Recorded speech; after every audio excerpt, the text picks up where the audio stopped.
আগামী নির্বাচনে হাত পাকা প্রতীকে বাংলাদেশের সর্বস্তরের মানুষ ভোট দিয়ে যদি পীর সাহেব চরমুনাইকে জয়যুক্ত করে তাহলে এদেশে ন্যায় ইনসাফ প্রতিষ্ঠা হবে, এদেশে শান্তি প্রতিষ্ঠা হবে। কথা বলেন ঠিক?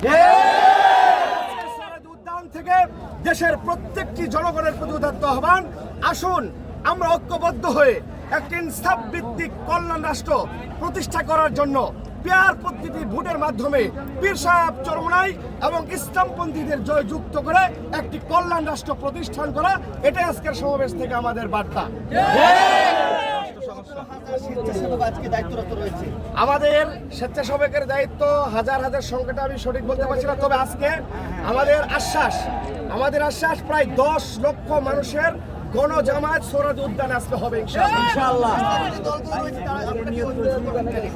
আমরা ইতিমধ্যেই সোশ্যাল মিডিয়া এবং আমাদের মুহতারাম আমিরের মাধ্যমে যে জিনিসটা প্রত্যক্ষ করেছি যে ইতিমধ্যেই সমঝোতা ভোটের মাঠে এবং ইসলামপন্থীদের একটি বাক্স হবে, এটা আমরা ইতিমধ্যে জানতে পেরেছি এবং প্রত্যাশা করছি আজকের এই সমাবেশে ইসলামপন্থী এবং যারা পেয়ার পদ্ধতি নির্বাচনের সাথে ঐক্যমত পোষণ করে সর্বস্তরের সর্বদলের মানুষ আমাদের এই সমাবেশ ঐক্য পোষণ করেছে। জি দাওয়াত দেওয়া হয়েছে, অন্য আমাদের বন্ধুপ্রীতির সংগঠনগুলোকে দাওয়াত দেওয়া হয়েছে। ধন্যবাদ সকলকে, আসসালামু আলাইকুম।